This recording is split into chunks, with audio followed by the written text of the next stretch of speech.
Okay, we've had our look at the Xbox Series X, but of course that's not the only new next-gen console to be released this week. Sony's almost mythical new PlayStation, the PS5, is finally here for gamers to get their grubby mitts on, and ours literally just arrived, so we've barely even had a chance to unbox it yet.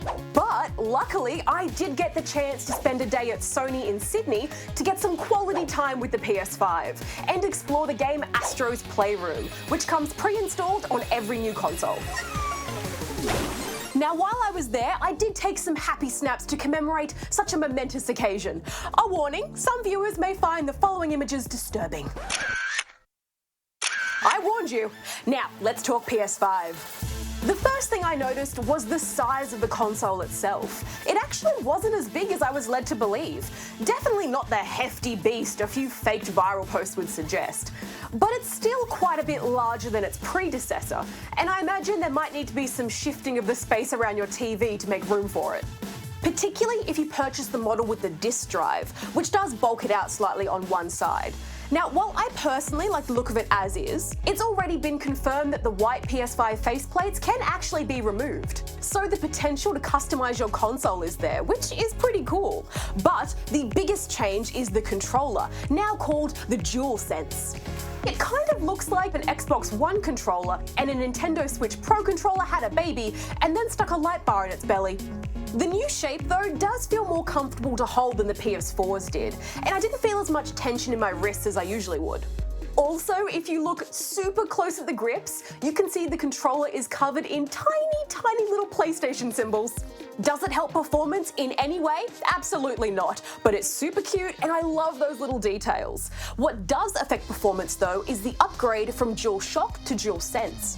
With this comes a host of cool features, the two big standouts being adaptive triggers and improved haptic feedback. Let's talk about the triggers first. Inside the controller itself are small programmable motors that will control the tension of the triggers when you press them. So depending on what's happening in the game you're playing, this might mean you have to press harder or softer to achieve the results you want, which should really improve your sense of immersion. The same goes for haptic feedback, which, put very simply, is how a device uses touch to communicate with the user. We've all felt the rumble of the controller in our hands when we've been hit by an enemy before, right? That's haptic feedback, but the PS5 controller is taking that to a whole new level. With those same programmable motors I mentioned before, you're able to feel even more detail, depending on what the game you're playing wants to communicate to you. Gran Turismo 7, for instance, has already been confirmed to be using this to its advantage, as you'll be able to physically feel the difference in the types of terrain under your tyres as you zip around tracks. It's a lot to take in all at once, I know, and I definitely found myself wondering if I'd even be able to notice the difference in-game. But that's where Astro's Playroom comes in. Here, you get to go on a tour of the inside of the PS5, with each level representing a part of the console. I only got to play around in its opening level, but in that short time, I was given a pretty thorough demonstration of what the new controller can do. As Astro ran over sand, metal, and ice, I could feel and hear the difference between them, both through the vibrations of the controller and the sound coming through its built-in speaker. Zipping up Astro's froggy suit with the touchpad was super satisfying, and getting to use those adaptive triggers to bunny hop or launch my way through some poolside platforming felt really cool.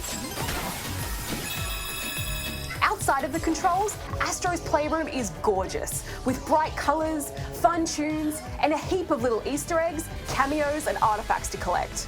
But more on that when we review the game next week. Now, it is worth mentioning that Astro's Playroom is designed with the goal of showing off the fancy new tech in the controller. We have no way of knowing just yet how other games will be using these features or how well they'll accomplish it. It could very well end up being that a lot of what I've been talking about is underused by developers. Only time will tell, but I'm very curious to see what's to come from both the big publishers and the indies, because I think there's a lot of awesome potential in the DualSense. There's still a whole heap of things I didn't get to look at during my hands-on with the PS5. Like the new user dashboard, the new card-like activities function, or what load times are like now with the system's fancy new solid-state hard drive. I will never get used to that. But keep an eye out for more from us here at GGSP on the PS5 as the new games roll in and we get to experience next gen to the full.